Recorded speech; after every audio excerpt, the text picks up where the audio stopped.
Okay, yeah, no, it was a little some on my screen. But anyway, yeah, it's me, Crip Jesus. And I wanted to present on this one. They always ask, well, what's your name and where does it come from and all that. And I know when we did the Gullah Wars, I kind of just skipped past that and focused more on the 5% Nation, the 120, and how I was going to be able to break down the root of the Gullah Geechee people being the Gaul in Europe and their root being the Marna dynasty, being the tribe of Shabazz. This time, I've actually evolved and learned some things about my name. So Crip and Jesus, the founder of Crip, Raymond Washington, as I explained, is a descendant of not the slaves of George Washington, but the Washita tribe, the original people of this side of the world, the mound builders, the original people of the planet Earth, if you want to go even deeper. And then with Jesus, we're talking about the tribe of people he came from, the Bani Amran tribe, who are the founders of the 18th dynasty of Egypt. And these people are both cousins. And the nation that they both belong to is the Gullah Geechee. And that's what we're going to break down here today. Their story contradicts a lot of the story they claim that happened in so-called slavery time. That's all wise, right, and exact. Okay, so that's basically the first 5 minutes. We try to do housekeeping. In the first 5 minutes, we take care of business. But now here we are, family. Did slavery happen? We've got a PowerPoint. We've got a lot to get through. So I say we get right to it. Is that okay with you, brother? Yes, yes, yes. And before we start, I want to give shout out to my grandfather, 33rd degree Grandmaster Mason Rivers. You know what I mean? And rest in peace, his legacy. He's the one that gave me this perspective and ability to delve into this information so deep. Even though I've been with the Moorish Science Temple, the Nation of Gods and Earths, and studied with many other walks of life, knowing yourself is more powerful than anything. Exactly. I'm going to play this real quick. Bear with me. This is Gullah Geechee by Crip Jesus.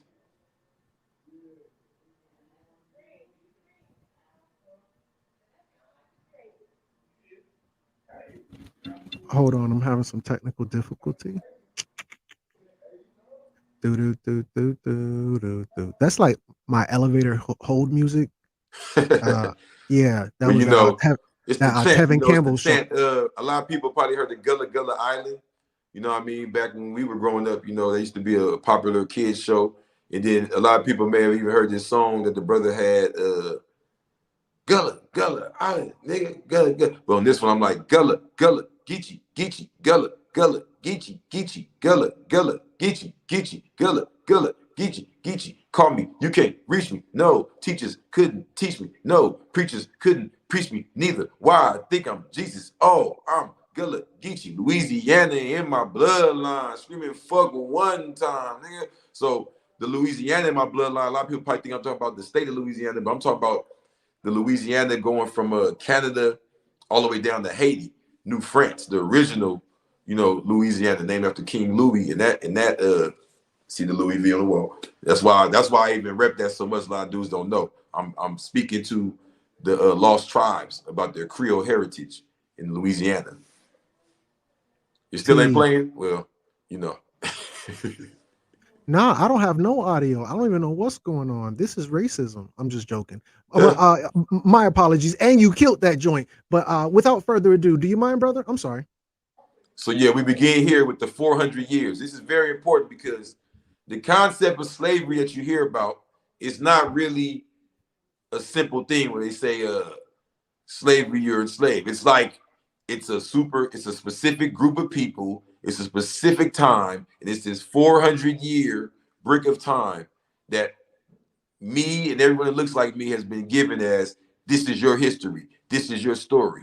Okay, well, here's what Crip Jesus, the Gullah Geechee master, came to reveal to all my brothers and sisters. That story's not even real. And we're going to get down to this. That picture you see right there, that's the picture they wanted planted in your mind as what happened during this whole 400 years. Just submission. It's the group of people bowed down to another group of people. Everyone that looked like this sat down. Everyone looked like this was a master. That's not true at all. You feel me? And the point of it is to make your brain inferior. See, in the time now, they've already taught us to play the victim. But once upon a time, people played the victor. You understand what I'm saying? they're playing the victor to make you feel inferior and make you play the victim. You feel me? Teach. And they also give their children the superiority complex by teaching them false stories of being victors. Mm. Now, slavery in the United States, the legal institution of human chattel slavery, comprising the enslavement primarily, as you were saying, of Africans and African Americans, so-called, was prevalent in the United States of America from its founding in 1776, July 4th, until 1865, 16 presidents later, predominantly in the South. Slavery was established throughout European colonization in the Americas. What do you think, brother? So right there we have 24 plus 65 equals 89. That's 89 years of slavery, not 400 years. And we have the word primarily of Africans and African Americans. So who were the other people besides the primarily?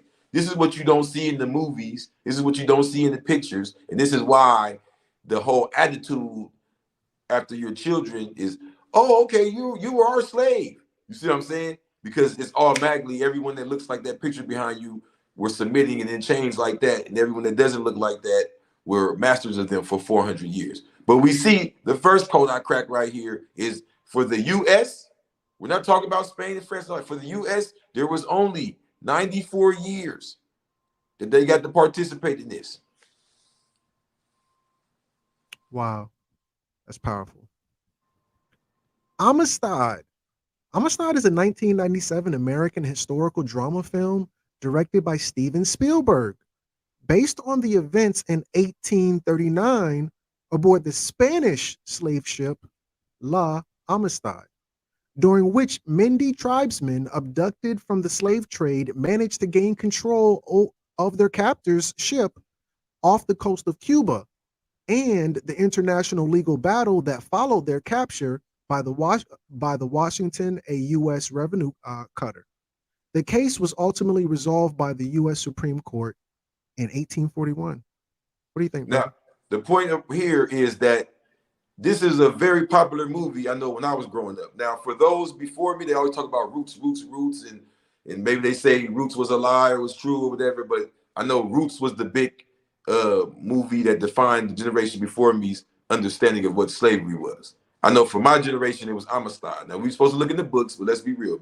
Movies are used to form a lot, especially when I was growing up before everybody had phones and, you used to go to the movie theater and everybody see the same thing, basically. It was programming. So in this movie, I love we used to go to school and joke, you African nigga, Amistad, give us free, shut up, slave nigga, and all that, right? So I'm talking about the brainwashing, how it's done. But what's going on here in Amistad is you have a Spanish voyage here. That's why it's called Amistad. So that's not an African word. And then they're kidnapping men from West Africa and taking them to the Caribbean here. But it's a Spanish thing going on here. So the point is, and it's as late as 1841. So this movie and this story is unique in itself, but it does not represent the people here who are labeled black. Not saying that even if that boat would have made it where it was going, it wasn't coming to North America. It wasn't coming to Virginia. It wasn't coming to anywhere where the United States was at that time. You know what I'm saying? They hadn't even made it to Florida by then, I believe. Right. Now, the Amistad is also called Amitai, an 18th century schooner that transported Acadians from France to Louisiana. Exactly. Wow. Now, 18th century is the 1700s for those that's not as sharp with their math. So this is long before Amistad give us free, the black brothers on the boat, butt naked, slave nigga story. La Amistad, a 19th century Spanish schooner on which captured Africans meant for the slave trade, rebelled in 1839 and took control. The case reached the U.S. Supreme Court and was notable in the abolition movement. Freedom Schooner Amistad, a 1998 recreation of the original La Amistad schooner. Now, this is important because it does play into U.S. history. So I'm not here to be just, play stupid, with my knowledge on the pro-blackness. It does play into U.S. history, so it is important. So it does relate. However, the Yamasee that was long before it had as part of a big movement that had a lot to do with a lot of people that look like me and share my name and share names from where my ancestors are from in West Europe, the Gaul area, and traveled over here to what's called New France. So like I said, when I'm saying Gullah, Gullah, Geechee, Geechee, Gullah, Gullah, Geechee, Geechee, I'm Gullah, Geechee, Louisiana in my bloodline. I'm talking about from Canada all the way down to Haiti. You feel what I'm saying? And this began before that, but in the 1700s was a big explosion of us. Word is bond. And that goes back to what my grandfather was telling me about when he talking about when I asked him, so our name's not a slave name, our name wasn't given to us by a white French dude that had sex with a black woman and none of that. He said, no. He said, these were the families that traveled over here that were dark, that were from that area. But it was called Gaul. So just like Gullah. Teach. Now, let's go back to 1750, New France. What do we have here? So as you see, what's pink and reddish belongs to the British. So the British have come over here. There's no United States yet.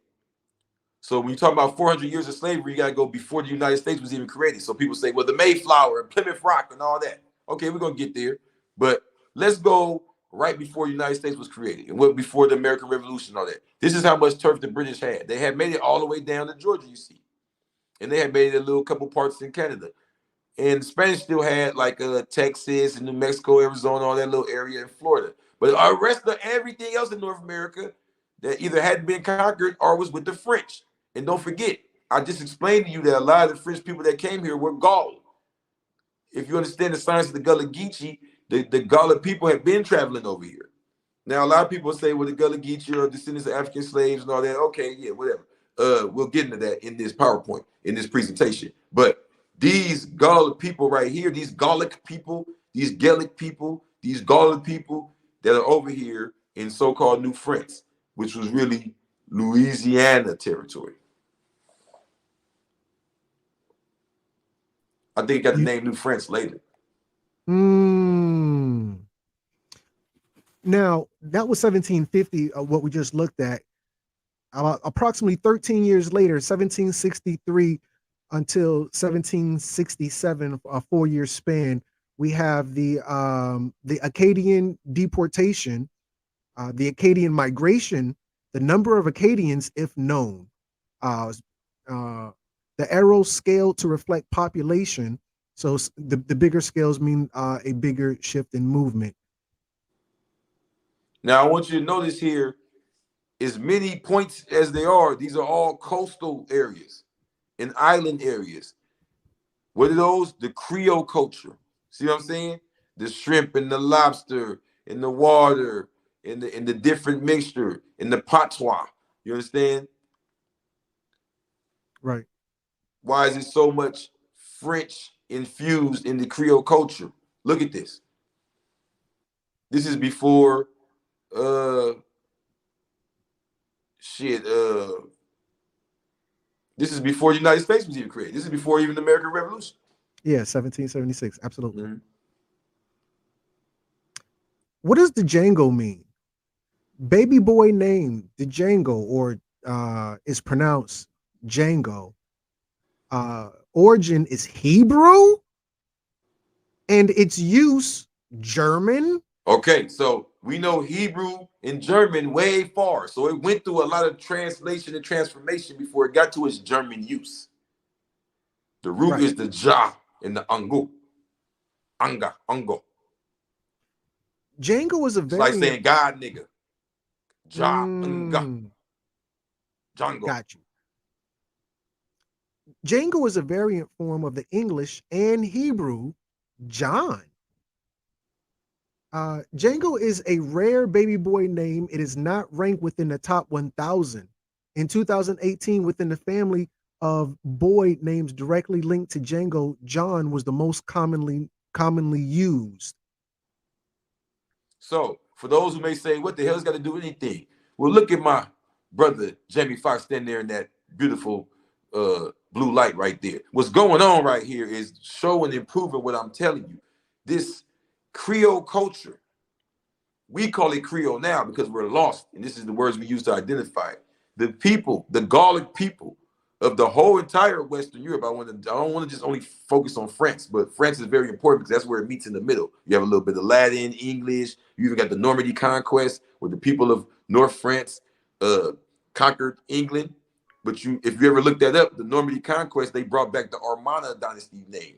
They called themselves the Armana family. You feel what I'm saying? They were Moors. So the whole entire Western Europe, along with West Africa, were mixing in already, and they had these type of names where they were Hebrew, reflecting their heritage from Spain and West Africa. You know what I mean? But they had Germanic use. They had been tied into the tongues of Europe.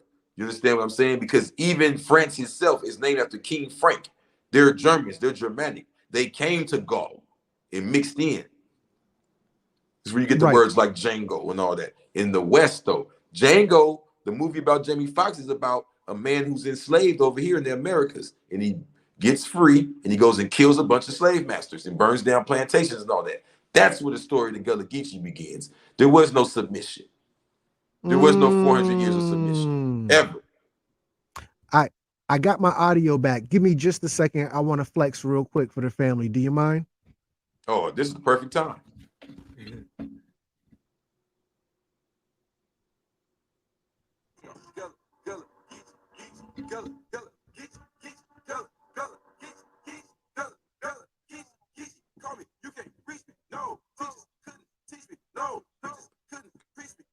Why I think I'm Jesus? Oh, I'm Gullah, Geechee, Louisiana in my bloodline, nigga. Fuck one time, nigga. Fuck one time. You know what I'm saying? Y'all gotta go get that Crib Jesus Gullah Geechee. Learn something. Come on. Okay. So moving on. Is that okay? Let's get it. Roanoke Colony was founded by Governor Ralph Lane in 1585 on Roanoke Island in what is now Dare County, North Carolina, of course. Stop right there. So American history always begins with the English in 1619, the Mayflower. They claimed that before that, there was no English here. Right? You feel what I'm saying? So this is showing and proving I'm talking about the Gullah Geechee being here already. That's North Carolina. You feel what I'm saying? Now, if we were descendants of slaves, we're going to check this history beginning here, what we were doing. Lane's colony was troubled by lack of supplies and poor relations with the local Native Americans. While awaiting a delayed resupply mission by Sir Richard Grenville, Lane abandoned the colony and returned to England with Sir Francis Drake in 1586, a year later. Grenville arrived 2 weeks later and also returned home, leaving behind a small detachment to protect Raleigh's claim. So Sir Francis Drake is very important because he was one of the first people, and we learned about this in the Nation of Gods and Earth, but a lot of the guys don't know about Sir Francis Drake. They just focus on the boat named Jesus and Sir John Hawkins. But Sir John Hawkins' big cousin, I think it was his second cousin, his big cousin, Sir Francis Drake, was one of the ones who had this idea to steal the Gullah culture. You feel what I'm saying? And they were the first ones to kick this off in India, Africa, and South America. But check this out, what happened when they first came here in the 1500s, right here, before the Mayflower and all that. Go ahead. Following the failure of the 1585 settlement, a second expedition led by John White landed on the same island in 1587, just a year later, and set up another settlement. Sir Walter Raleigh had sent him to establish the city of Raleigh in Chesapeake Bay. That attempt became known as the Lost Colony. We was tearing them up. I'm sorry? Oh, go ahead. We was tearing them up. That attempt became known as the Lost Colony due to the subsequent unexplained disappearance of its population. Disappearance of its population. They got there, bam, gone. He wasn't During a stop to check on Grenville's men, Flagship pilot Simon Ferdinand's forced white. Hey, the screen didn't change. Oh, I'm sorry. That was I've got another screen up. Please forgive me. Okay. During a stop to check on Greensville men, flagship pilot Simon Ferdinand's forced White and his colonists to remain on Roanoke. White returned to England with Ferdinand's, intending to bring more supplies back for his colony in 1588. The Anglo-Spanish War delayed White's return to Roanoke until 1590, 2 years later. And upon his arrival, he found the settlement fortified but abandoned. When I say fortified, all the doors are still locked, everything's fine, but nobody's home. The cryptic word Croatoan was found carved into a palisade, which White interpreted to mean the colonists had relocated to the Croatoan Island. Before White could follow this lead, rough seas and a lost anchor forced the mission to return to England. The fate of approximately 112 to 121 colonists remains unknown. Speculation that they had assimilated with nearby native communities appears in writings as early as 1605. Investigations by the Jamestown colonists produced reports that the Roanoke settlers had been massacred, and stories of people with European features in Native American villages, but no hard evidence was produced. What do you think? I mean, there you have it. It speaks for itself. So I'm showing you they start with 1619 because they don't want to talk about all this. You know, this makes it too down to earth. They want to be the victor and you're the victim. But what's going on here is every time they showed up prior to that, the English disappeared. It wasn't even a fight. Factory. But let's get to the Mayflower. Is that okay? Let's get there. The Mayflower was an English ship that transported a group of English families, known today as Pilgrims, from England to the New World in 1620.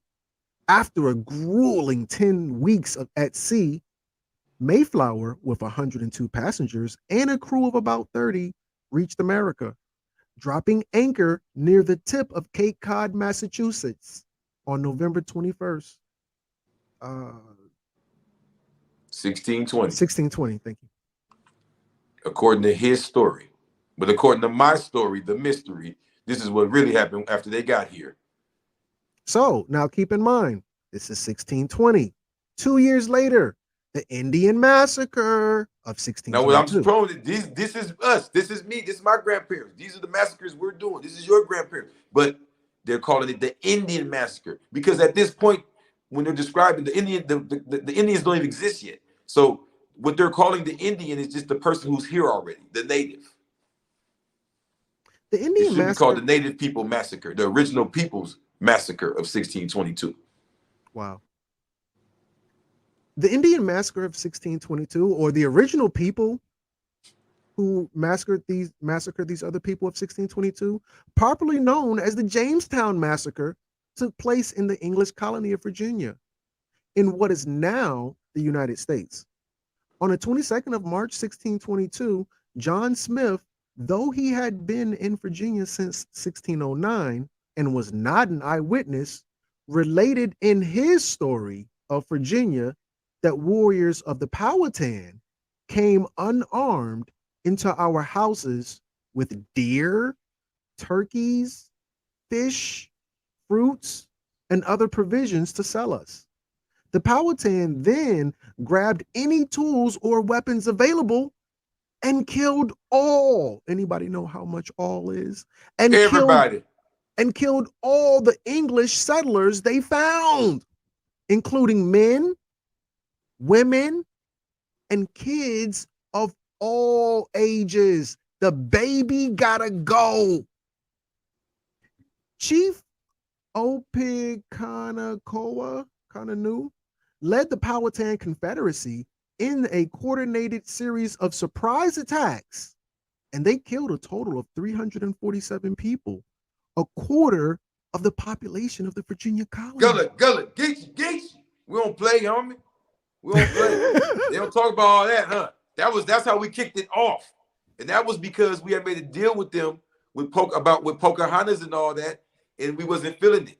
Now they want to make the story is they cut that off to make it just seem like this is just hidden history. We don't know what happened. It popped about nowhere. No, the same part-time people that they had made the deal with when they kidnapped Pocahontas and married her over there. Shout out to Truth Allah for giving me this part of the story. Is what made them turn around and right here in 1622 and get it cracking and kill all of them.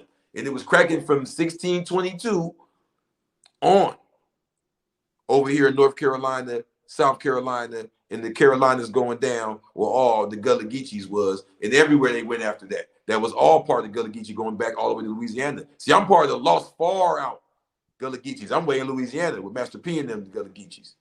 We're not even over there in the Carolinas. So I'm giving you the full science of how the Creole thing wrapped all the way around from North Carolina to Louisiana, the Southeast. Ooh, okay, got you. Because I heard about the North Carolina piece, with this queen right here. I don't know. I think she's the queen, not the princess. Yeah, she's the empress of the Gullah Geechee people. Empress, thank you. Now, it's actually empress. But I want to say something though, because shout out to her, but she fits into the story I'm trying to break down is like she fits into the whole thing with the African slave story. And I want you to see right there for yourself what it says. It says Gullah. Now I don't know if we're going to get into that, but that's actually pronounced Wale, right? And extinct as a tribe. You see that? I'm Gullah Geechee sitting right in front of you. My grandfather. You got the video right on my page. My grandfather talking about it. But we're extinct as a tribe. Yeah, total population, and how many extinct. That's deep. Georgia and Sea Islands. It doesn't say nothing about the Carolinas right there. We're well known for being the Carolinas, but see what I'm saying? The Sea Islands are next to the Carolinas, and they're ours. They have never been anyone else's. The white man never gave the black man some islands. So miss me with that. They're ours because we kept them. We didn't get them took. They came and tried different things on them, and they got ran out after. And the reason Georgia's there is because, yes, we went from the Northeast all the way down to Georgia. That's where they had the Georgia Gold Rush and they had the Georgia Indian Removal Act. Teach. Now, the Tuscarora War is important because it's in North Carolina.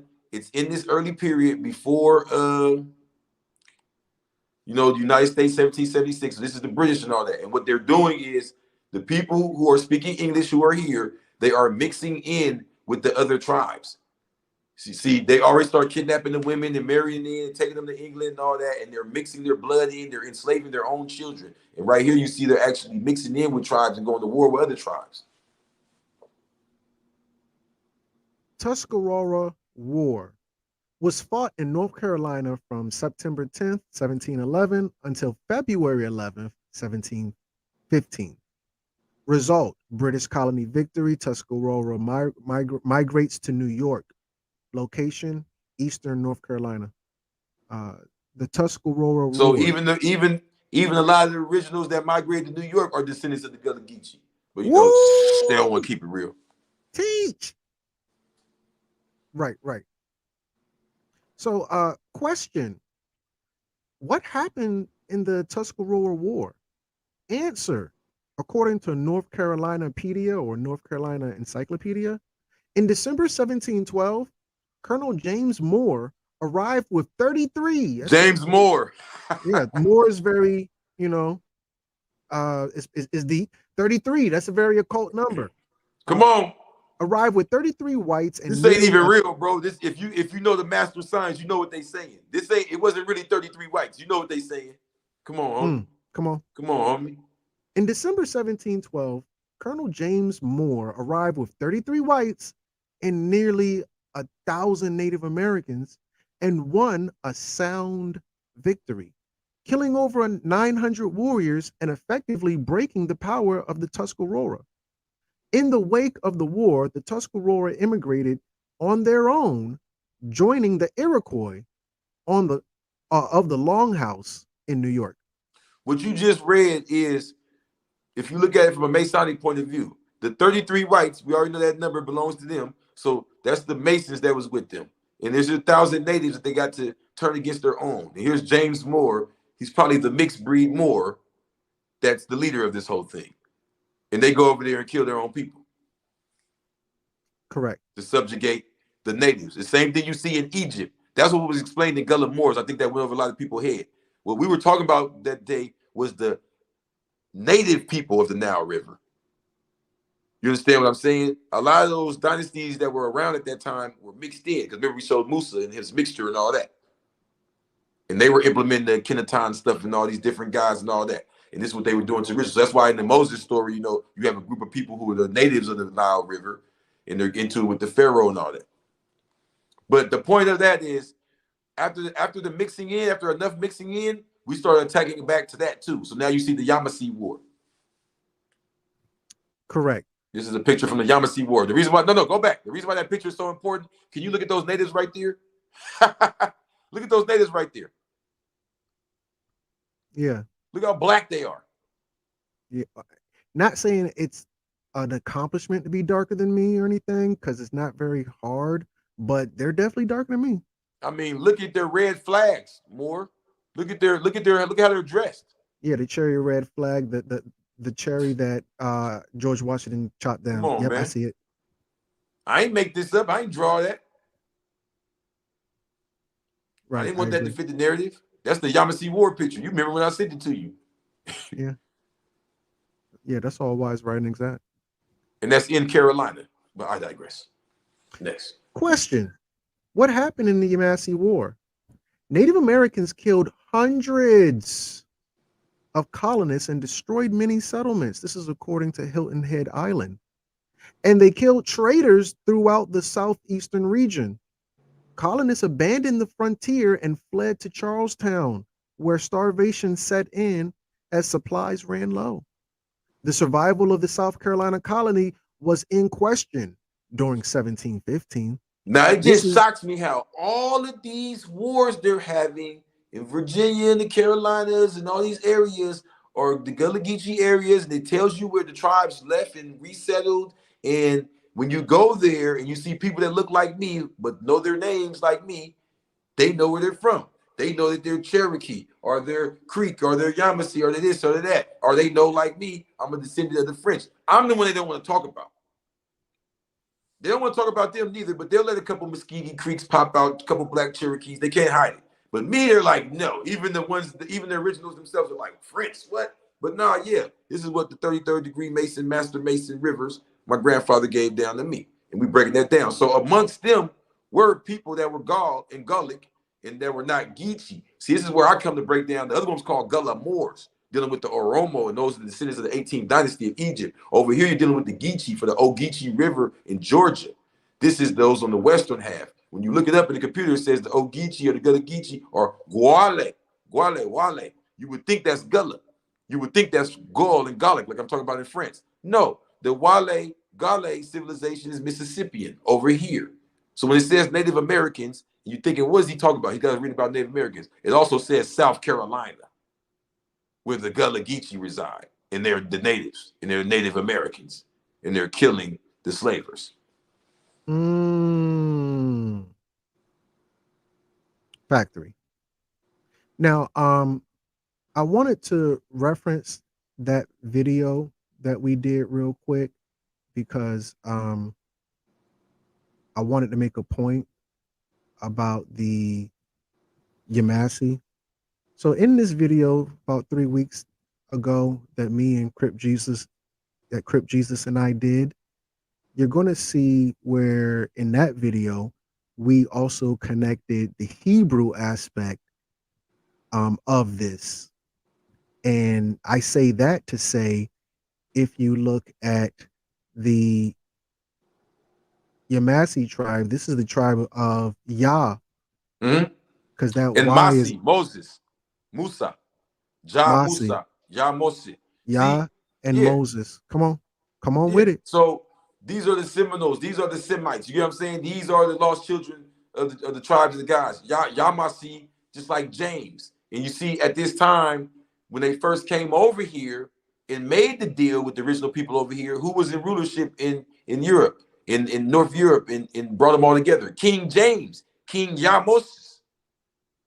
King Yamasee. King Yamasee is the one that was making the deal, but they don't tell you that because they begin the history at 1619. They don't even recognize him. They hate him. That's why they speak so badly of him. But he was a Hebrew. I get what you're saying, because James, there was no J, it was actually a Y. Yeah, so it was Yamasee. James is Yah. King Yah, Messi, Yes. Yah Moses, Yamasee. What I'm saying is these colonists that they act like they're so dominant over us, they couldn't even come over here until King Yamasee sent them with his book. And he's the one that said, okay, to Pocahontas and all that, and let them join the tribes. Okay, because we're not saying the Siberian mixed Indian people weren't here, but even they were under our rulership, the Moorish rulership. And the Moors were mixed. They had all type of nations within them. But as you see in this picture in the French and Indian Wars, you see on one side the British looking like so-called white man with their red on. You see on the other side, what do the French and Indian look like again? Yeah, they dark skin. Extremely dark. It's like the painter goes out his way to make them super dark. Yeah. He's trying to prove some type of point here. Because I doubt everyone looks like that. But you get what I'm saying? It's a point he's trying to prove with this painting.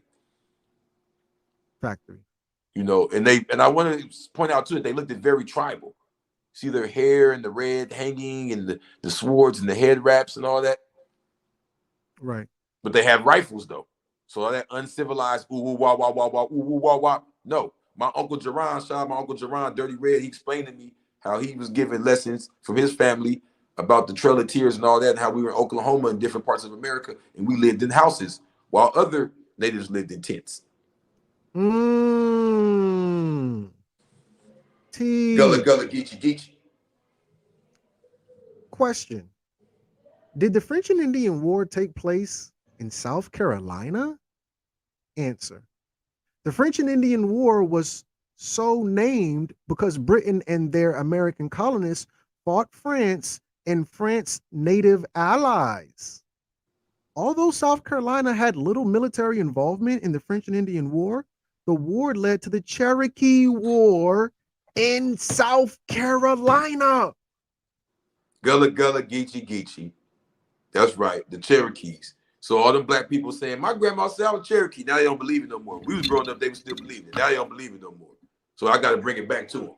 Crip Jesus, the blue guy. You feel me? Because even the Afrocentrists seem to forgot this. Okay. Yeah. I'm with it. Welcome to Shakur, Cherokee. Extremely important. Community, tribe, and all the above within South Carolina, revealing the true name of this tribe that's called Cherokee. What you see today is not the Cherokee. It's a bunch of $5 Indians and a bunch of other people all mixed in using this English word. But what they come from is the Shakur. No disrespect to the Shakuras or the Cherokees out there. I'm just keeping it 100 with the Gullah Geechee science. The Shakur, the brothers that's in the Carolinas, that's Gullah Geechee saying, oh, I'm Shakur though. I'm Cherokee, I'm Shakur. That's Spanish.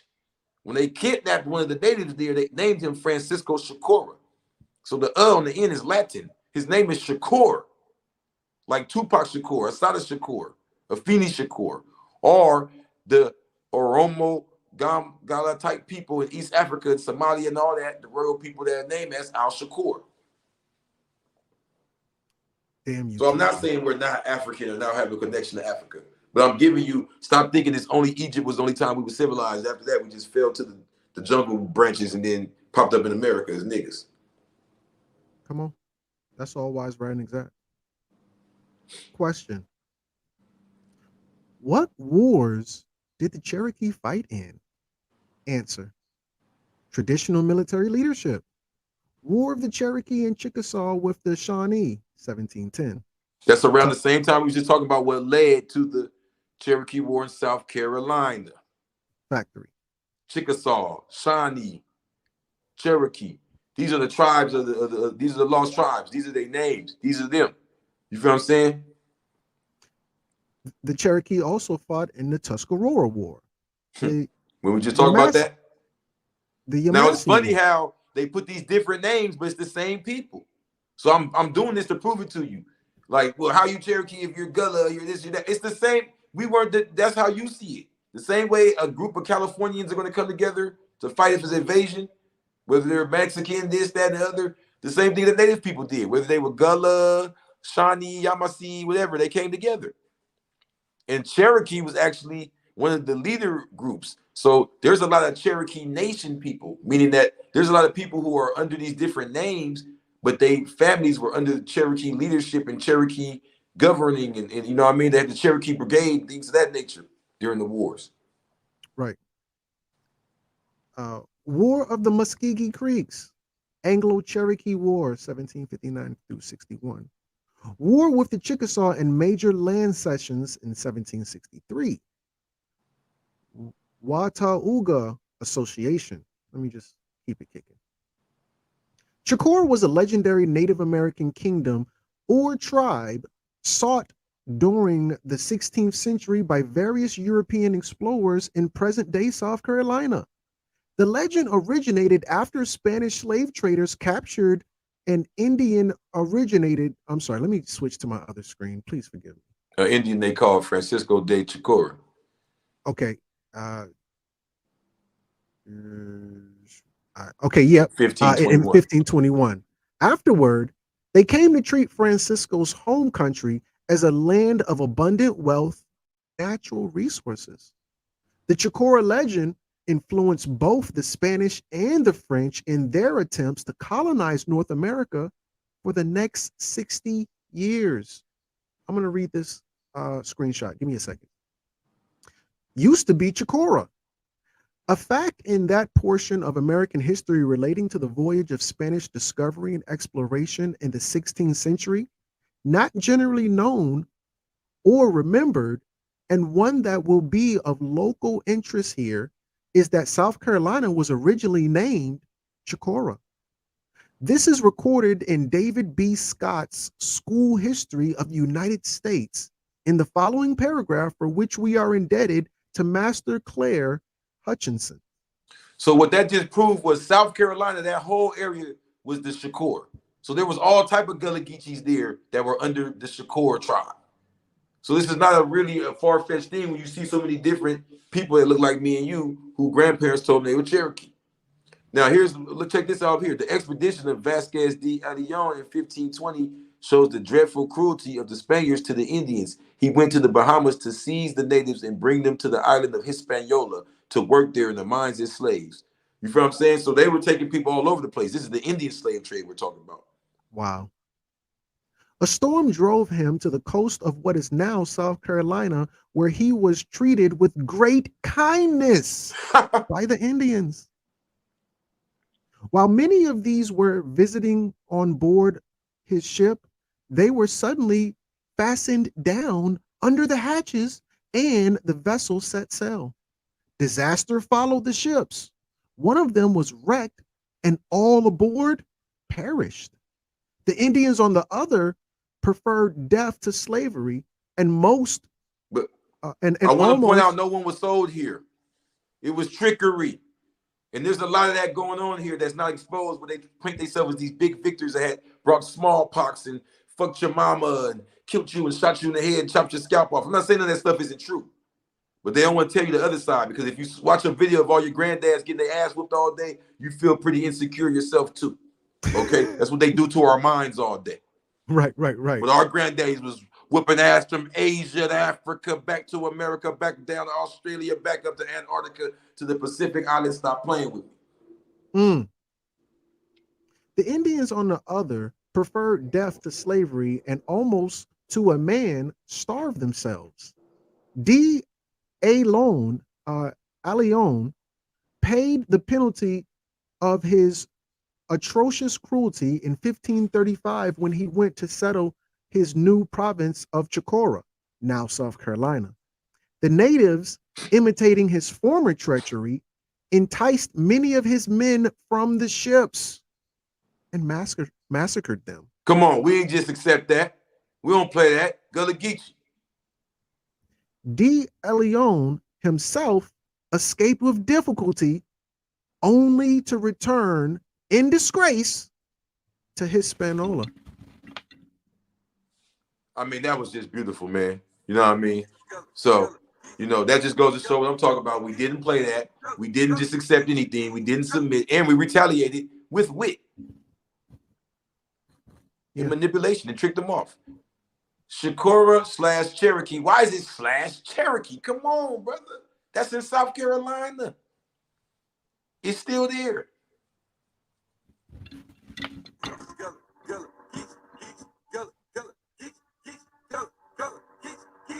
Gullah, Geechee. Okay. The followers of the Ski Augusta, or Red Chief, or Dragging Canoe, Red Chief. Shout out to my Uncle Dirty Red. Moved with him in the winter of 1776 to 77 down the Tennessee River away from the historic overhill Cherokee towns. Relocated in more isolated area, they established 11 new towns. 11! That's an occult number as well. In order to gain distance from colonists' encroachment. The frontier Americans associated Dragging Canoe and his band with their new town of Chickamauga Creek. Creek. You hear a lot about Creek Indians, Muskegee Creek. There's another group of creeks. Right. And began to refer to them as the Chickamauga. 5 years later, the Chickamauga moved further west and southwest into present-day Alabama, establishing 5 larger settlements. There's a lot of so-called black people who got their lands took in this area, the Trail of Tears. They have names like Green and Brown and stuff like that. And a lot of their grandparents told them that they were Cherokee. They were like, Cherokee, we're from Alabama, nigga. Yes, proof. They were the more commonly known as the Lower Cherokee. This term was closely associated with the people of these 5 lower towns, in addition to the 11, making a total of 16. The gold rush in Alabama. Do I tell a lie, Crumb? No lies detected. The gold rush in Alabama generally ended in 1849, when most gold miners left the state to join the California gold rush. Gold prospecting in Alabama revived in 1853, just a short time later, 4 years, I think. However, when Cornish miners migrated from Tennessee to search for from Tennessee to search for copper. Mm-hmm. The Carolina Gold Rush, North Carolina. The unexpected epicenter of gold. But see, here's the funny thing about it, though, that I want people to understand why this is important. Why are these gold rushes happening all up this time between that massacre and the massacre was way back in 1622, pardon yourself. All in between the time that America so-called begins in 1776 and the Civil War, which so-called freed the slaves or whatever, there's all these gold rush, not the California gold rush, there's all these gold rushes in the areas where the Gullahs are, wherever we relocated. Feel what I'm saying? We started in North Carolina, then we had to relocate. A lot of us, because that's still the center, but a lot of us went down to Alabama. You get the Alabama gold rush. A lot of us went to Georgia. You get the Georgia gold rush. Teach, Muhammad. Okay.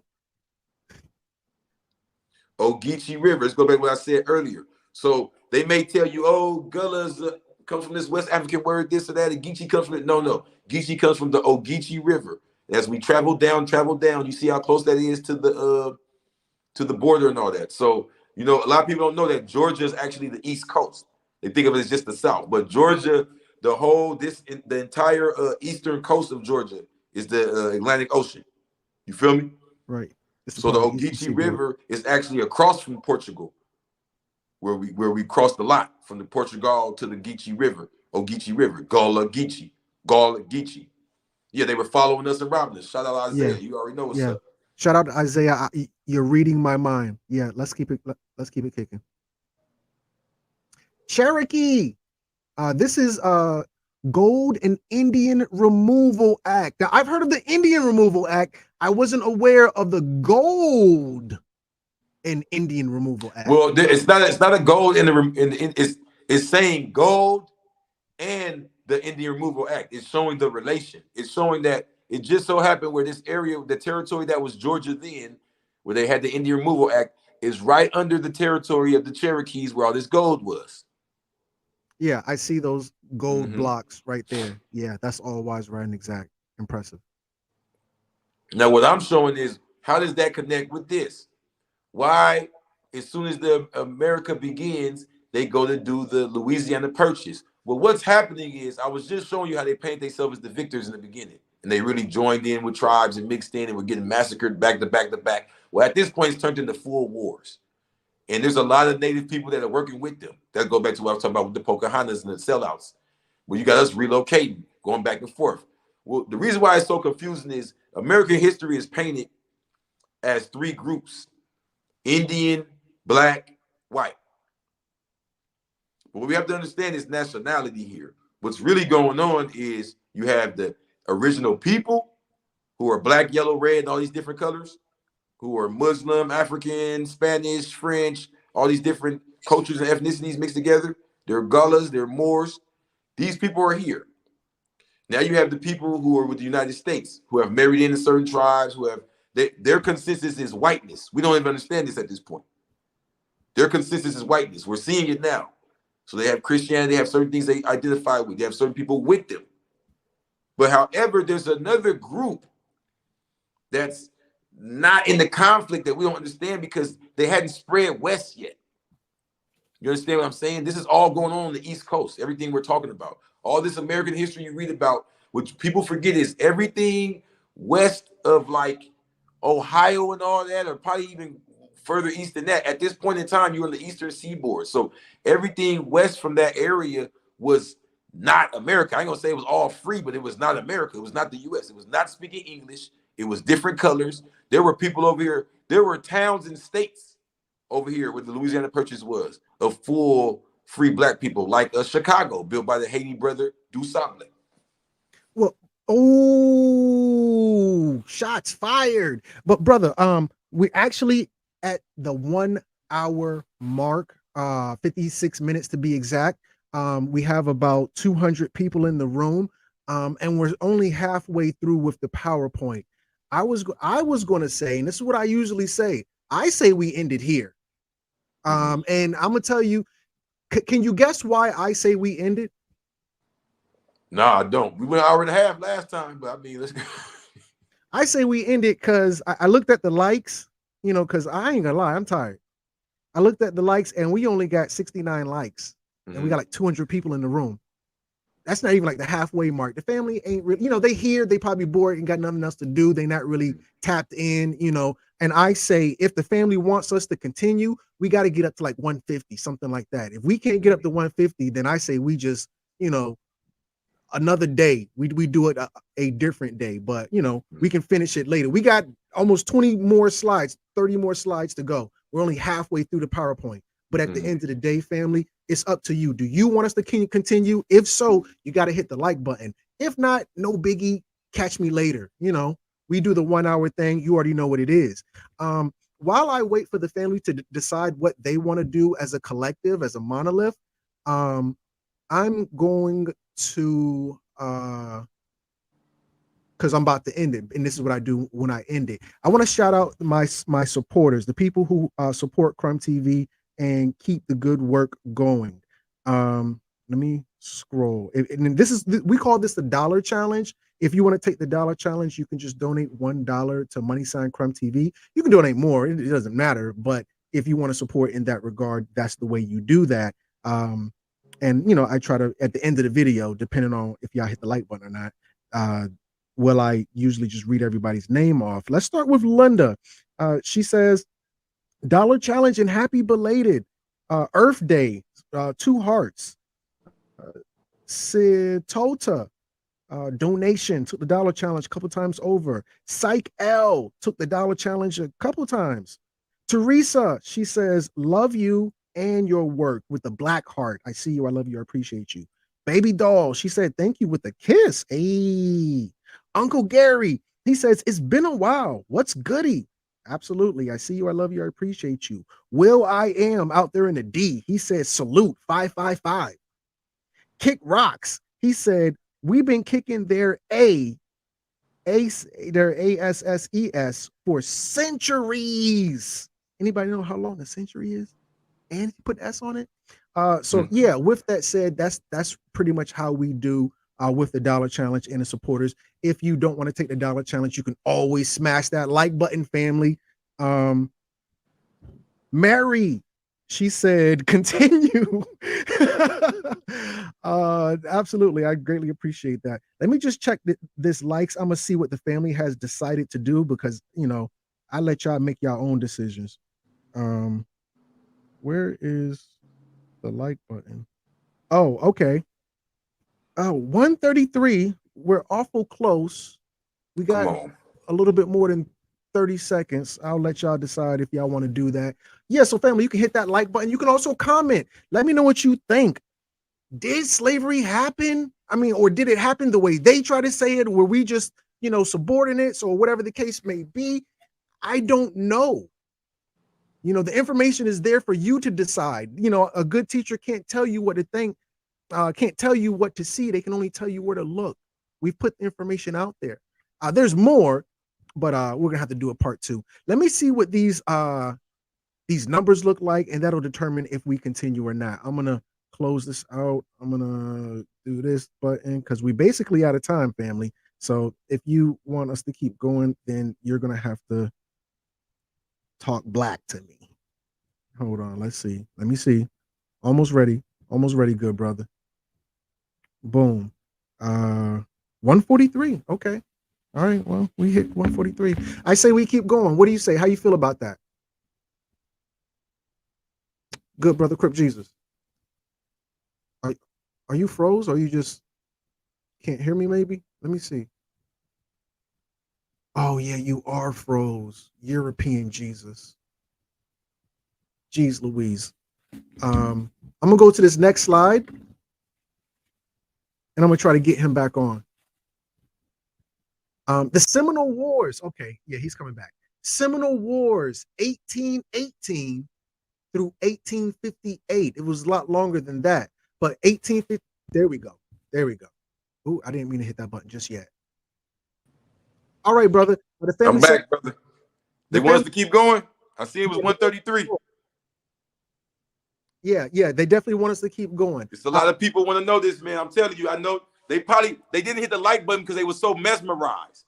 They were like, what? They hadn't even had the time to hit the button yet, brother. Yeah. You feel me? All facts. They're feeling this. Now, listen, we're going to go a little faster because I know you're tired. I know we've been doing this. We've been building this up, but let's get it now. No, you're good. Take your time. The people spoke. Give them what they want. Take your time. What you think? As I was talking about the Carolinas bending across that southeast corner and coming around to Louisiana.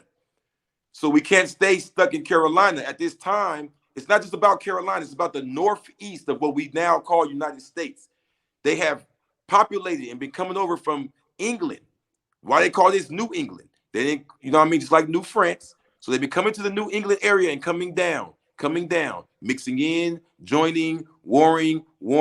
They've passed Virginia. They've got all the way down to Georgia. They're trying to get Florida. They couldn't get Florida. That's where the Seminole Wars come in. The true Semites, the true people with the name Shum, Simi, Samu, the people of Sumerians, the dark-skinned people with the long, straight hair. The Seminole Wars, they were funded and backed a lot by the Spanish because the Spanish people were Moors. Just because they converted to Catholic didn't change their race and their ethnicity. So these were Moors fighting the English, and everyone these were not slaves. These were prisoners of war. Everyone kidnapped in the Seminole Wars, those were the people being sent on the Trail of Tears. As my Uncle Dirty Red calls the Rivers of Tears. Now, in 1866, during the Civil War, stop right there. Hold on, stop right there. During the Civil War, the South and the North, the U.S. fighting to free the slaves, supposedly, right? Right. Everybody was slaves, bowing down to master. In the North and the South was fighting to free us. I remember I watched your video. You said, man, get that junk out of here. Well, there was a whole nother nation fighting. Come on. In 1866, during the Civil War, The last leader of the Cherokee Nation was a Muslim. His name, Ramadan Ibn Wati. Yes, sir. And his son name was Saladin Ibn Wati. Saladin, the leader of when the Muslims, well, not the Muslim, when we, the original people, clicked with the other original people in Arabia and freed ourselves from dictation in Africa, and we actually took the city of Jerusalem back from the devil. Saladin was ruling from Syria all the way down to Ethiopia. That's that original Israelite Nile River people right there. The people of Osiris are, well, they can have that Osiris Israel stuff. We with the Armana dynasty. And if you take Armana and break it down, it's Amari, Moors, or it's Amun Ra. The children of Amun Ra, the Moses people. Right. And this coincides with what we were saying early. I was pronouncing it Yamasee. That's the way I've heard it. But it's actually Yamasee, because Ya is really, or later becomes Ja. And the Masi is the but same. I want y'all to know too, even Ya, the Y is Greek. So the really original is just Masi, which is A's the Mosi. These are the Moses right here. Teach. The Trail of Tears, northern route. You see it going from Charleston, Tennessee, just like Charleston, Carolina. You notice these same cities right here on the East Coast where the Gullahs be at. So Charleston, Tennessee to Oklahoma, all over Oklahoma, not just that city. Ron Cooper, a Comanche Indian, is hiking the 835-mile northern route of the Trail of Tears to bring awareness to the Native American history and to soften the divide between tribes. The journey started in Charleston. Okay, that's the particular one he chose. But as you were saying, his route, Well, it's important because the northern route, showing you there was more than one route, and they're going to focus more on the southern route. They're going to the whole point of this PowerPoint is to show how they mind you with the media. When we start off with the picture and the Amistad boat, and there was another Amistad, come to find out. So this is the northern route, showing a lot of cities that are affiliated with black families, how they came from the Trail of Tears, Illinois, Kentucky, Missouri, Kansas, Arkansas. You hear them and think it's some country niggas. You don't think of them as Moorish, sophisticated, beautiful Indians. Right. Because there's no such thing as an Indian now. The whole thing, Indian starts with the $5 Indian. And here goes a picture right here to back up what we're saying. Look at them. Yeah. Come on, man. That's how North Africans, Middle Eastern, Spanish, all that, Right. That's the Trail of Tears, though. Right. Yeah. This is the Trail of Tears. Absolutely. So it just goes to show how they're dressed, the capes, and that's Moorish dressing. Yeah, I see somebody in the back with a turban on. Question: why were Cherokees removed from Georgia? According to Georgia Encyclopedia. The original people of Georgia were removed. Ooh, teach. Okay. Now this is from Georgia Encyclopedia with the article titled Cherokee Removal, New Georgia Encyclopedia. And the answer reads, the removal of the Cherokees was a product of the demand for arable land during the rampant growth of cotton agriculture in the Southeast, the discovery of gold in Cherokee land, and the racial prejudice that many white Southerners harbored toward American Indians. Yes, sir. I mean, that speaks for itself, brother. Let's just keep on going. Tulsa.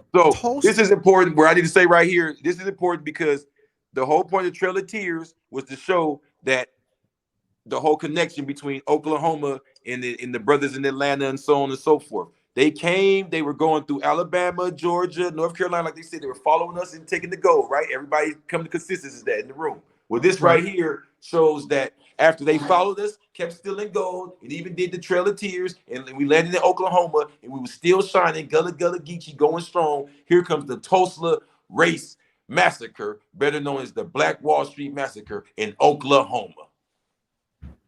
The Tulsa Race Massacre, also known as the Tulsa Race Riot or Black Wall Street Massacre, was a 2-day-long massacre that took place between May 31st to June 1st in 1921, when mobs of white residents, some of whom had been appointed as deputies and armed by city officials, attacked black residents and destroyed homes and businesses of the Greenwood district in Tulsa, Oklahoma, that is.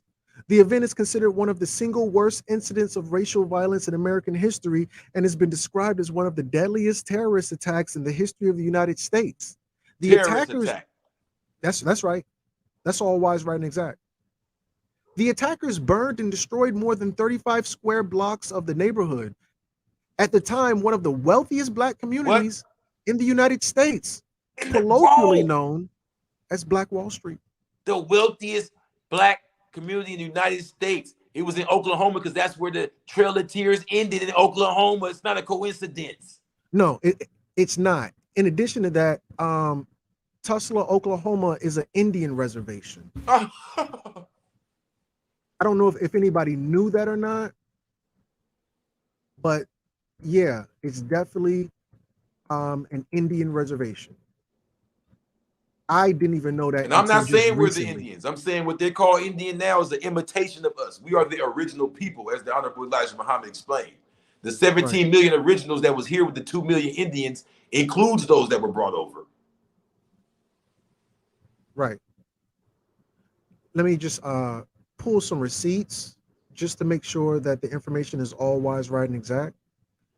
Now, this is according to TuslaPreservationCommission.org. Don't get more official than that. Question: what Indian tribes are in Tulsa, Oklahoma? Answer: the significant settlements in Tulsa and the surrounding area were made by the Creek and Cherokee tribes. I don't make this up. Can't make this up, family. You can't make this up.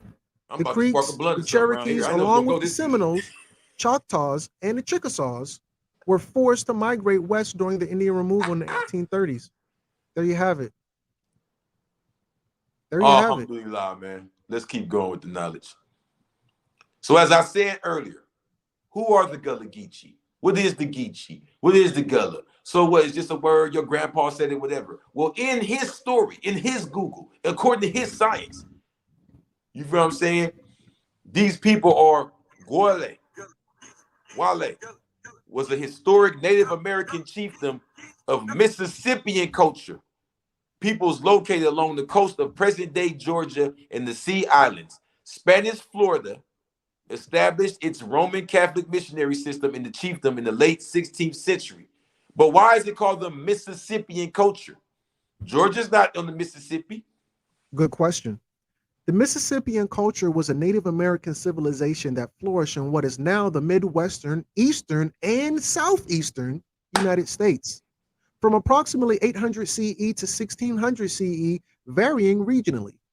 It was known for building large earthen platform mounds, mound builders, and often other shaped mounds as well. It was composed of a series of urban settlements and satellite villages linked together by loose trading networks. The largest city was Cahokia, believed to be a major religious center located in what is now present-day southern Illinois. And they call southern Illinois Little Egypt. That's what the settlers there used to call it. So the Mississippian culture is the original Egypt. So the original people, back when all Asia was one body, the Great River is the Mississippi River. The word Nile in Greek means great. So what they're calling the Great River in Africa was actually manufactured. People traveled there and started it in Ethiopia and built it up to the north. And that's why it goes, the water in it flows from south to north. It's the only river in the world that water flows from south to north. We manufactured it to be that way. They built that river. It's really a canal. Canal is it's an imitation of the Mississippi River. Word is bond. The Nile River is a river that was built and imitated the Mississippi River. Teach me. This is the Mississippian culture. Come on. Now, these mounds. What you just say when they said the people, the Mississippian culture built mounds? Didn't you say that? You said mound builders? Mound builders. That's right. Now, there's a brother named Anunnaki El Bay. And he posted mound builders.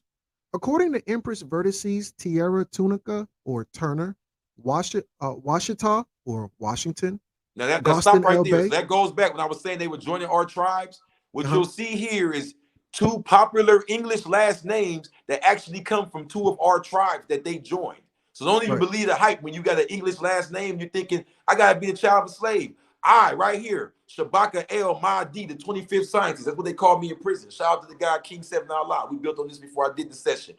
I was gonna change my last name. And my father and them gave me the wrong information. It wasn't until I said my grandfather, a 33rd degree Shriner, who revealed to me what Gullah and Ogeechee is, and that's what we are. So I learned that the last name Rivers is from La Riviere, which comes from the Ra and the Eber, which is actually the real official name of the Hebrews. And her name, Washington, was actually from the Washita Nation that built the mounds over here, the original Egypt, and the Tunica tribe, where the word Turner came from. So even your name, James, or maybe Yamasee. You get what I'm saying? You may think you Right. got a slave name, and you got the real name Mm. in English, though, because we spoke many languages when we were Moors. The Washita are the original inhabitants of what is now named the North, Central, and South Americas. Therefore, the Washita are not Indians. We do not accept the names African American, colored, or Indian. We, the people of North America, are predominantly Washita, the ancient mound builders, up to 85% of the population of our people. We were here thousands. Anybody know how much thousands is with an S? Thousands of years before the amalgamated so-called Indian. Gullah Gullah Geechee Geechee. Now, So for somebody, those of you who say this information, you one of those Moorish guys. You're not even a real 5%er. That's from Noble Drew Ali. No, this goes back before him. Do y'all even know who Noble Drew Ali's parents are? I was talking to this guy. Well, actually, this guy came on my platform talking crazy. Oh, you Moors are from Europe. I said, Moors are from Europe. You, because he was attacking Moorish science, which I'm not going to defend anything.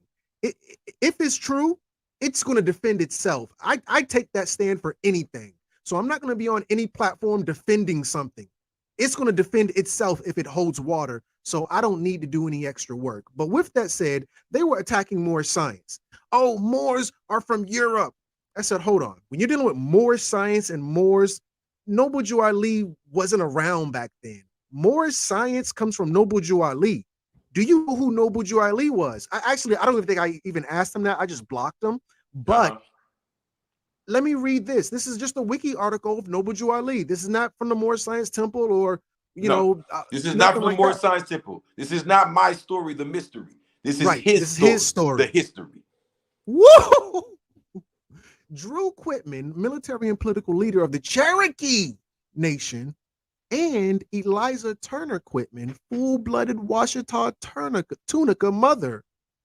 One version of his life, common among members of the Moorish Science Temple, holds that Drew was raised by an abusive, I'm not going into that, but his father was Cherokee, his mother was Tunica. His father was a Cherokee leader. And those are pictures of them, in case anybody wants to say we were making this up or none of that. These are real documented live human beings that walk the earth right here. Fact. Yeah. Now, the point I just made was the Tunica. See, I didn't even touch on that just now. I was letting it slide.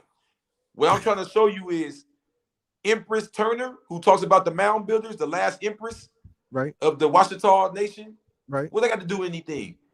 Fool. Noble Drew Ali mama was Eliza Turner. She's related to the empress of the Washita Nation. Right. She's her like grandmother or something. She's before her. Come on. And not only is Noble Drew Ali related to her, the leader of the Washita Nation shares the same name, and his mama, who's Tunica Washita, with his father, who's Cherokee, who's light, but also the singer who's well known, Ike Turner, and his wife Tina Turner, who made the song "Rolling Down the River." They're talking about the Mississippi River, the great river. Rolling down the Mississippi. Oh my God, you teaching. Rolling down the river. Oh, look at his name. I didn't know we were gonna go into this guy body. I didn't know that was his name. IZR. Azir. Azir. Oh my God. I did not know that was his name. Dang, the Tunica tribe is mob deep. They deep out this ish. Come on, homie. Okay. All right. Yeah, let's go. Oh, it get deeper than that. Y'all thought we were gonna have fun with the dressed up, nice little prophet that's dressed cute, and the singer Ike Turner, and the beautiful Washita Empress. No, we get gutted and grimy. I'm gonna prove the Tunicas is with the Gullah and Ogeechee. We was right here in Virginia when they was trying to land, right by South Carolina and all that, and we had the Nat Turner Rebellion. And for all those that keep saying Nat this and Nat that, they tell you to call him Nat for a reason. So they don't want you to know the real tribe. His name is Nathan L. Tunica. He's the L, y'all. Yes, before Noble Drew Ali. The L's, the Ali's, and the Bays. And I want to clarify the term rebellion. It's not a rebellion. It's not. Nat or Nathan Tunica is an Indian, so-called Indian chief. He is the one. This is the last war. This is the last battle of the Indian Wars. This right here is the last battle. Oh, the Nat Turner Rebellion. As if it's, just a random uprising. No, it's the last of a series. Yeah. He's of the El Tunica. Yeah. Of the Tunica tribe warring with the invaders, the colonists. This isn't random. This is not random.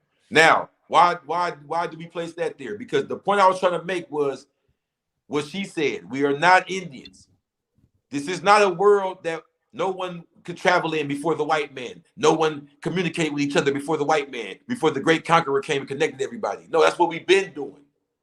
So those mounds, those empires, and those pyramids represented centers of civilization, centers of people where we united them. Wait, it's no coincidence that as soon as they started attacking all the Gullah Geechees, all the Gullah people in the East and the West, would spark this around the time of the American Revolution and all that. What was the point of the American Revolution, the French Revolution, and this thing right here I'm pointing out, the Battle of the Pyramids? Napoleon and Jefferson had a plan here, a Masonic plan here. Let me just wheel it back for just a second, just a hot second, and then we can go forward to the Battle of the Pyramids, which is very big. Is that Hebrew? Yes. Is that Hebrew? Somebody said, look at his chain. Woo! Oh my God. You can't make this up. Like we learning up in here, huh? Ah! You can't make this up. You can't make this up. I didn't catch that. I didn't catch it at all, brother.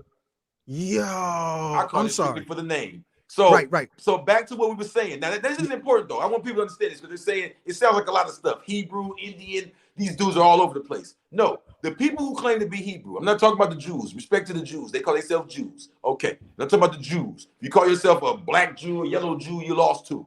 Talking about the people who claim to be Hebrew. I'm not even talking about the Hebrews. That's an English word. But in the Bible, when you read about Hebrews, they start their story in Egypt. So whether they were the poor people of Egypt, the slaves of Egypt, their culture, their ethnicity, their way of being is Egyptian. Right? Even if they were Canaanites that came into Egypt. You get what I'm saying? At that point in time, their story starts in Egypt. Pyramid. So this is about attacking these royal families and these humble families, these different families of the Nile River. They descended from the mound builders. Napoleon and them knew all this. So the first thing they did was, well, I'm gonna say the first thing they did. This was kind of like a celebration of what they were about to do. So you see here, before the 18th century turns, you see Nat Turner and everybody else. We've been whooping their ass all this time, but here's where it goes down. This is where the mind game comes in. This is where it gets rough right here. To turn the 18th century, it's like they knew what they was going to do in the 19th century. You know what I mean? The 1800s, they already knew what they was going to do. But right here, 1798, Napoleon goes in there and shoots the nose off the Sphinx. That's not right there because I ain't want to show that because that's what all brothers were talking about. The nose off the Sphinx. It's called the Battle of the Pyramids, y'all. That's when Napoleon and them, who will call themselves French, the Franks. Remember, they're going against the Gaul. We're the Gaul, right? So They're going in there to show the Gullah we're attacking home base now, brother. Ooh. Teach. These are the Franks going against the Gullah. It says French invasion of Egypt. They knew where we were from. We were proud. The Gullahs were proud to be from the Armana dynasty. Feel me? Right. Keep going. We don't even got to read that. I just wanted to. Okay. Yeah. Well, I just wanted to look up something real quick, but I couldn't find it. Well, I'll make a point here though, because we're finna go back. We're finna go back in time now to explain the whole 400 years what was really going on. Okay. Absolutely. American Revolution. Yeah. Oh, I'm sorry. Did you want me to read this? So This is 1798. So we're going back now. There's a reason. Well, I'll read this and I'll go to the next one. The Battle of the Pyramids, also known as the Battle of Mbabe, was a major engagement fought on the 21st of July, 1798, right before the 18th century, during the French invasion of Egypt. American Revolution. The American Revolution was an ideological and political revolution that occurred in British America between 1765 and 1791. The American in the 13th outcome participants. Okay, so the point I'm making here is right before the Battle of the Pyramids, the people that call themselves pilgrims wanted to break away from the British. I told you when we first got here, before 1619, right? King Yamasee, King James was in power, right? And so there was a lot of Moors and Moorish families still in power. So even when you're hearing about the Europeans enslaving Africans and all that, there's still Moors in power. There's certain white groups and all that, but there's still Moors in power. The Spanish were still Moor, even the ones that converted to Catholicism, the Portuguese. You understand? So the American Revolution and the Battle of Pyramids was about drawing the line. The Gaul ran what we call France. That's why Haiti was up and running still. After the Battle of the Pyramids, you feel what I'm saying? Napoleon tries to attack Haiti. Now we can keep going. So before the Battle of the Pyramid is the American Revolution. They broke away from Britain, right? So while they're attacking the Gullahs to break away from their Egyptian power and all that, they're attacking the British and saying we're going to be with the Indians. This is what the Pilgrims said. The Pilgrims joined with the Indians and fought the British and broke away. That was the American Revolution. After that, right after the Battle of the Pyramids, this is all around the 1790s. So they broke away from Britain. France attacked that, and they had the French Revolution. French Revolution was a period of radical political and societal change in France that began with the Estates General of 1789. This is all around 1790, and ended with some other stuff. Absolutely. Okay, now what it ends with is the killing of Louis, I believe the 16th at that time. They chopped his head off in the guillotine and the other royal family, just like they did Gaddafi, just like they do all the royal Moorish families when they get their hands on us. So the point was, I said Louisiana in my bloodline. And I said Louisiana was going from Canada down to Haiti. So when they killed King Louis, they put on these books that they wanted freedom for the people. They wanted freedom for white people because the white people were the slaves at this time. That's what they want to talk about. I just showed you all these slides and you didn't see no white slaves. That's crap. So they're hiding their own history. You get what I'm saying? And they were slaves and they were subservient. They were lower level at this time. They weren't even called white. And this was how they got created. Napoleon and Jefferson had these revolutions and had these things going on in order to free the so-called white people and get them in some type of power, get them to replace the Moorish people. So if they were about freedom, why after the French Revolution, when they chopped the king's head off and freed everybody, did they want to go back and enslave the dark ones in the island of Haiti? Teach. Now, according to Britannica.com, Haitian Revolution was a series of conflicts between 1791, as you were saying, and 1804 between Haitian slaves, colonists, and the armies of the British and French. Why are the British over there helping them? Like, come on. Yeah, good question. Good point. Now, the Concordat of 1801 was an agreement between Napoleon Bonaparte and Pope Pius VII, signed on the 15th of July, 1801 in Paris. Now I need to explain this because I couldn't find a slide for this to save my life. And I don't even want to look it up. I want y'all to look it up to know I'm telling the goddamn truth and me and Crumb don't lie. Before the Concordat of 1801, so-called France was controlled by the Gallic Catholic Church. So some of y'all got great grandmas that's Catholic and mean and Creole, and they wasn't turned out by the white man. They wasn't taught Jesus by the white man. They were Gallic Catholics. This is the turn of the century. This is the man. I found him for y'all. I don't know how many other Afrocentric groups pinned Napoleon, but I found him for y'all. It's Napoleon and Jefferson that put this whole plan together. We weren't racist, so we had light, dark, short, tall, and all that. So it wasn't a racial thing. They were thinking racist. That's why we didn't see what they were doing. Teach. And, that makes perfect sense because the first country that America clicked up with was France. That's where we got the Statue of Liberty from. And our first ambassador was Thomas Jefferson with France. That's where. However, though, because you've been taught by the sheiks and all that it goes into what we're breaking down here. France and all that come into play around this time. We just had the French and Indian Wars. We weren't even cool with them for a while. Their first ally was Morocco, remember? So I'm showing you here that at this point, France has turned on their Moorish people. They went down and done the Battle of the Pyramids with the British right there in Egypt against their own Gallic people. And America has done it against the British. And they want to click up with France and free. Why? We want freedom. No, they want freedom for the white slaves. This is not written in them. You feel what I'm saying? Teach. Daniel Freeman. If I'm lying, I'm dying. This is the white slaves that was freed. If I'm lying, I'm dying. Now, every black Afrocentric dude gonna say the Freemen, man. There was no damn black Indians. We know who they was. They joined the tribes when they ran away from the plantation, man. They called them the Freemen, man. They got lawsuits. No, I read the lawsuits, brother. And in the lawsuits, it says that they were the original members of the tribe, and they let the white people join, and they enslaved their own children to introduce slavery into their tribes, bro. Factory and child slavery. I did a video. Let me just see. Can I do a shameless plug real quick? But for all those who will hear Daniel and say his name is Daniel, it's Hebrew, and he's Freeman, he was a black man. That's a white man with a black name that they gave our land to. It's called the Homestead Act of 1865, I believe, or 1862. The point is that I tell no lies to y'all. Even the Black Power dudes, they're just reading it and running with it. You gotta look this stuff up. Daniel Freeman was a white man. So they gave our reparations to him. They gave our reparations away to the Indian, so-called Indian, $5 Indians, and the freemen like him.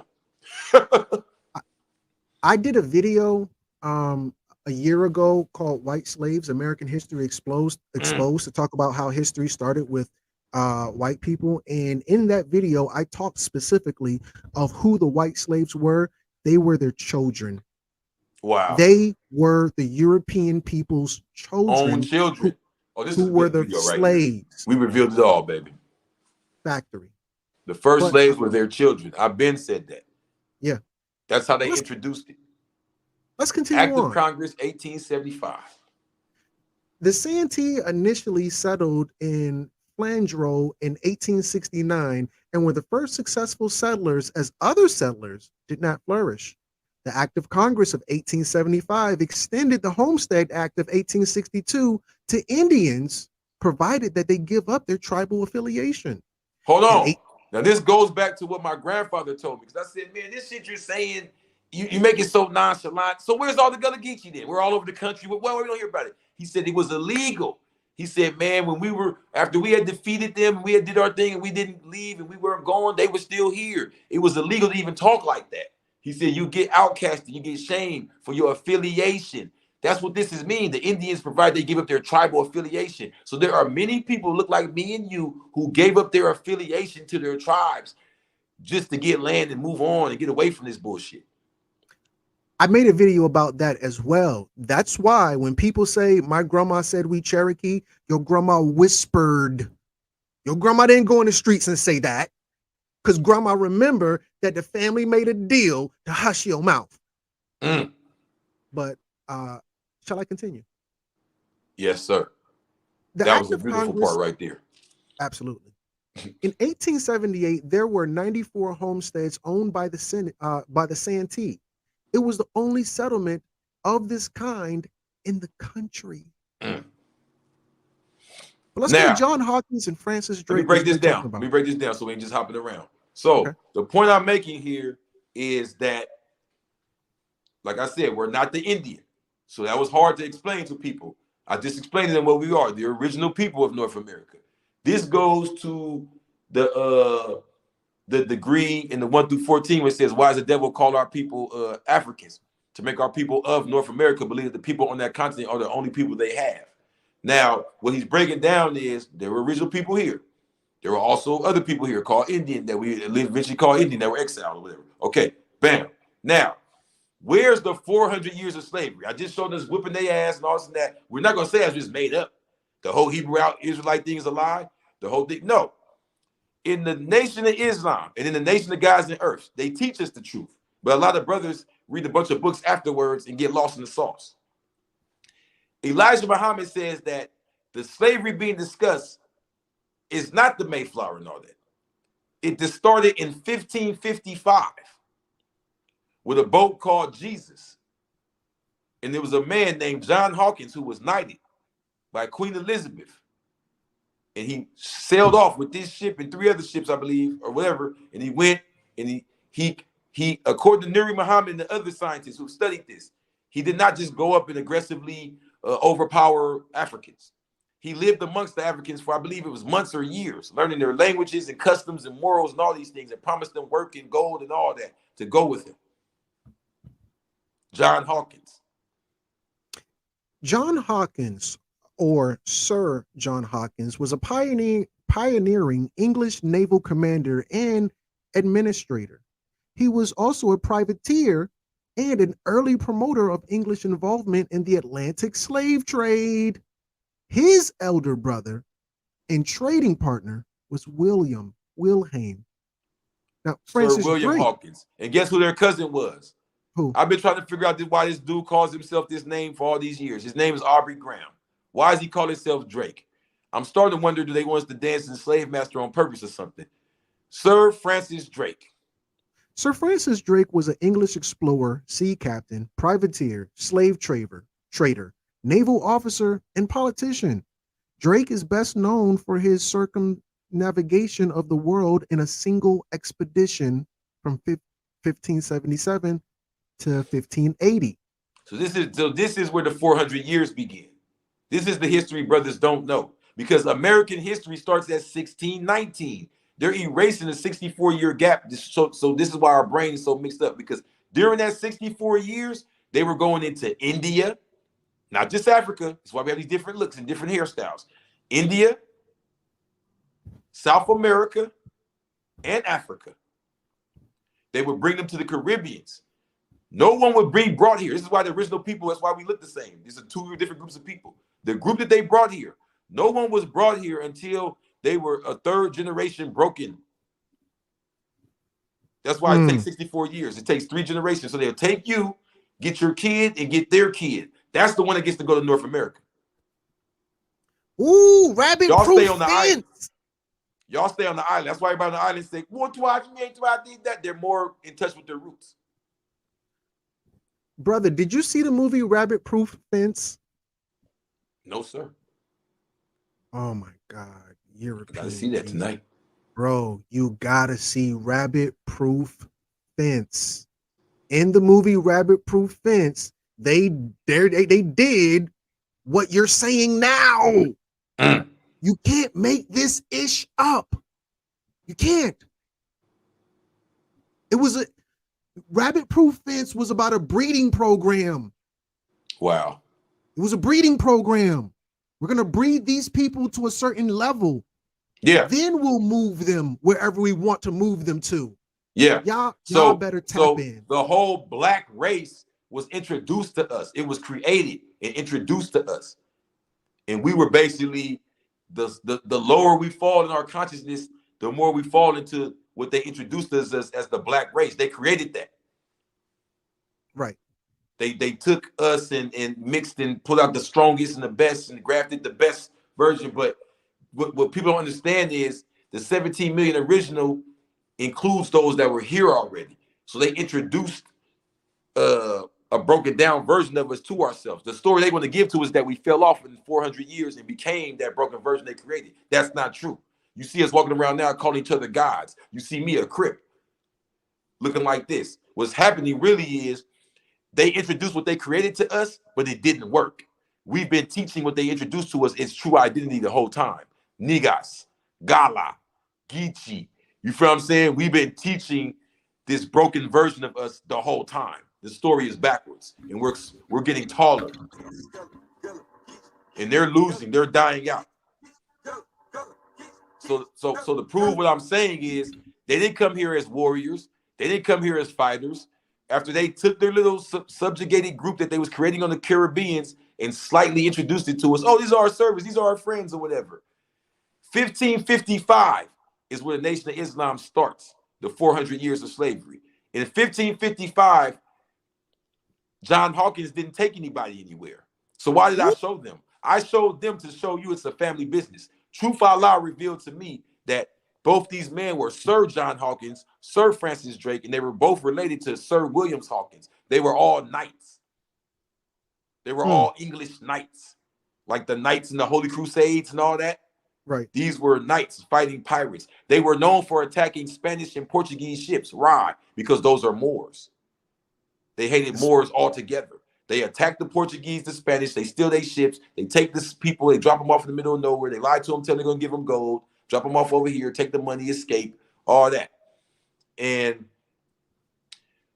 this is where the Illuminati begins. You feel what I'm saying? They knew what they were doing. I did a video about that as well, the whole thing.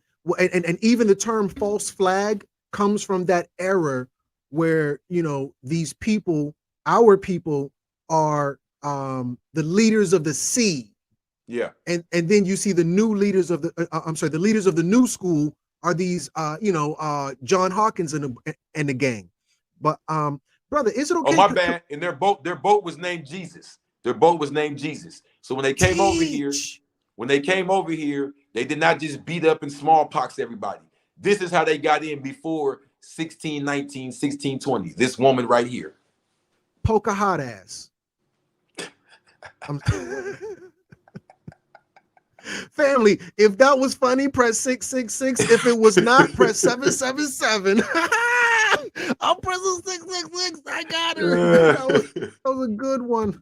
That was a good white boy loving so-and-so. But no, okay, so Pocahontas, let me put some respect to her name in all seriousness, was captured and held for ransom by English colonists during hostilities in 1613. During her captivity, she was encouraged to convert to Christianity and was baptized under the name Rebecca. She married tobacco planter John Rolfe in April 1614 at the age of about 17 or 18. Lies, she was younger. But anyway, and she bore their son, Thomas Rolfe. Hey, they said 17 or 18. Ah! Damn. Right. Like 14 or 15. In 1616, the Rolfes traveled to London, where Pocahontas was presented to English society as an example of the civilized savage, in hopes of stimulating. And I hope y'all know King James was in power at this time. So King James was the last king of Scotland. He was trying to conjoin the whole four corners of the earth type thing. You get what I'm saying? Right. So this was New England. Oh, you get what I'm saying? It's everybody.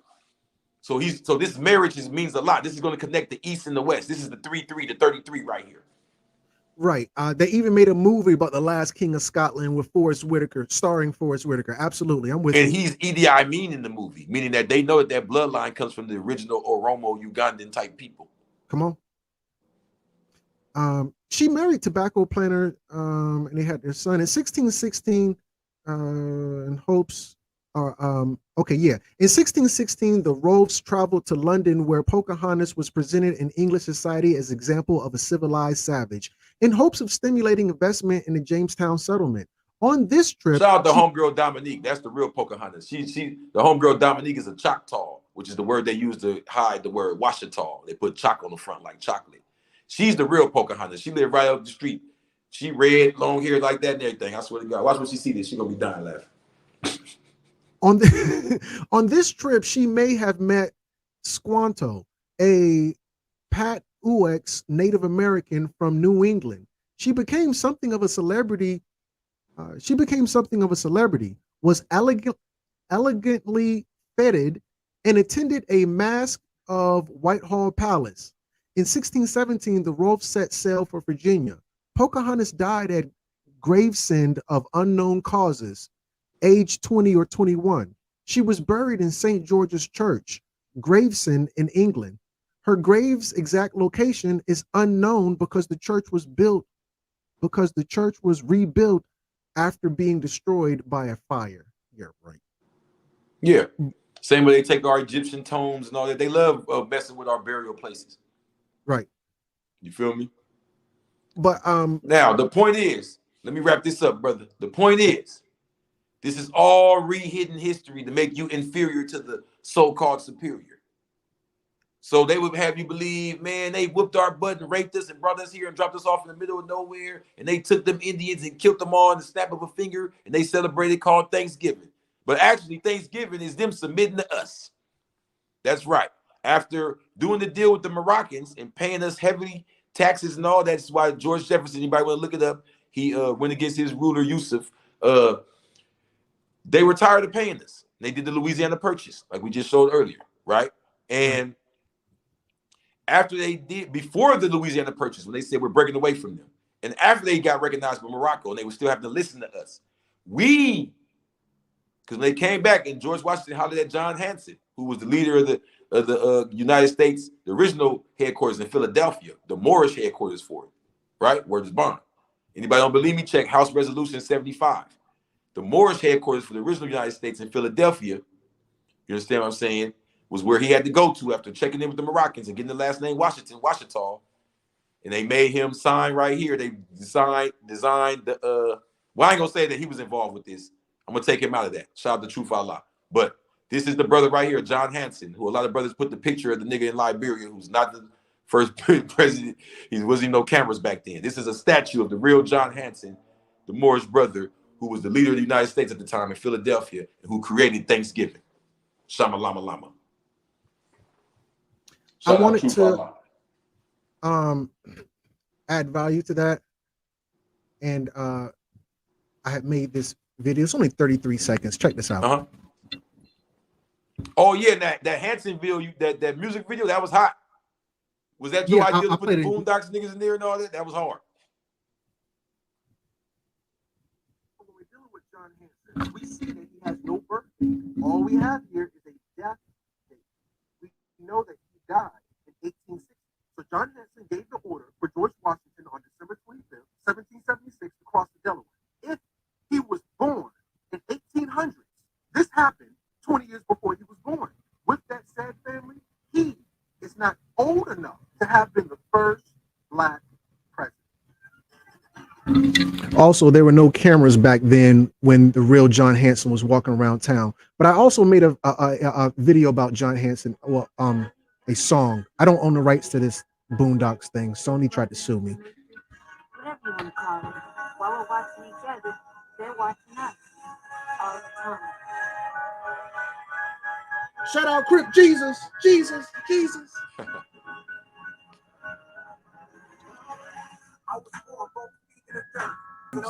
George Washington.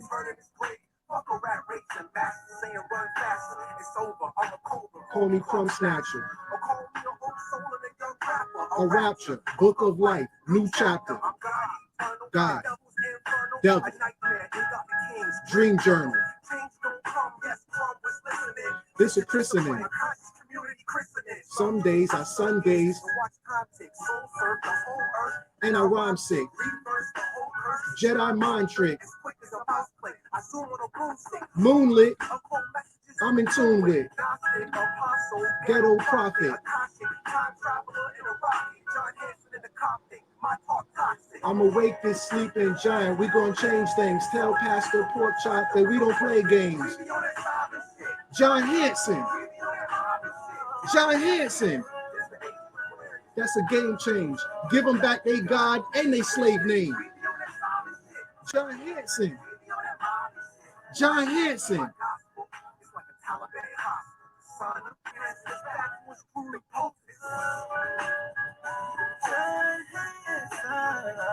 Here we go. Here we go. Here we go. Check this out. I'm awake this sleeping giant. We gonna change things. Tell Pastor Pork Chop that we don't play games. John Hansen. John Hansen. This the age of Aquarius. That's a game change. Give them back they God and they slave name. John Hansen. John Hansen. That's right. That's right. Yours truly. Yours truly. The master. And I want to add something too before I go, y'all. Come on. Hansen. John Hansen. Mm-hmm. Jean Hansen, a son of the Han dynasty, the Han tribe, the rulers, the Khans of Asia, and the Gullah of Europe, the Asiatic black man. Woo! So ain't nothing that, you know what I'm saying, I am too many other brothers you're going to find that I'm teaching y'all more science, but I'm teaching y'all that Nation of Islam hot special blend, thanks to Dominant Allah, Truth Allah, the Blue Gods. You feel what I'm saying? We coming to y'all. The Gullah and Ogeechee tribe is no joke. Crip Jesus is no joke. And I humbly hope y'all tap in because there's so much more to come. Shama Lama Lama. You heard it. Oh, my Bible. I'm getting so caught up in all this hot shit. The Blue Bible dropping December 22nd, 2022. That's 12222022. This year will never happen ever again. That's right. The Blue Bible.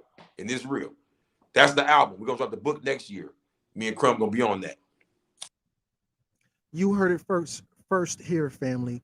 It is I, your humble brother, the master student, with my esteemed brother, the master teacher himself, Crip Jesus. Put some respect on his name. Family, I wanted to just end this thing out by saying, I just want to read off some of the other people who donated. They took the dollar challenge, and I greatly appreciate them. You can also take the dollar challenge by donating $1 to # Crumb TV. Who else came through? Mary, she said, continue. Demetrius, I don't want to say his last name. Demetrius, he said, keep up the good work, Crumb TV. Sharice, she said, bring in fire. Reed's Learning Street. Reed's Learning Street. Carlos, he said, fire bill today, family. All right, so with that said, family, if you want to donate, you can donate $1 at # Crumb TV. If not, you can always smash that like button, family. It's free. It's easy. It takes a second. It works for the algorithm. It helps me, encourages me. It does so many good things. It's only one click. You might as well. With that said, also, families, comment. Let me know what you think. Did slavery happen? Did it happen like they say it happened? Did they play with our minds? You tell me what you think. As a good teacher doesn't tell you what to see, they can only tell you where to look. Last but not least, family, subscribe, not just here, but on my website, crumbtv.info. That's right, family, crumbtv.info. I'm your humble brother. This has been another installation of Crumb TV, and I want to end it out. That's right, family. All good things must come to an end. With my good brother, Crip Jesus. Hold on, family. Where are we at? Is this it? It was written in the end that the sun will rise from the west. I am the sun, and this is the west. Crip Jesus. Yeah. Dread the God of God. Dread the God of God. Dread the God of God. Dread the God of God. Niggas ain't ready for revelations. This the Bible last few pages. You are now watching Crumb TV. You're watching Crumb TV. This is Prema Osset in Los Angeles, Leimert Park, and you are now watching Crumb TV. You are watching Crumb TV. And we're watching Crumb TV. You are now watching Crumb TV. So subscribe. I am the Grand Sheikess, Unity Temple number 80, More Science Temple of America, and you are watching Crumb TV. Yo, this is that kid 179. You're now watching Crumb TV. Crumb TV.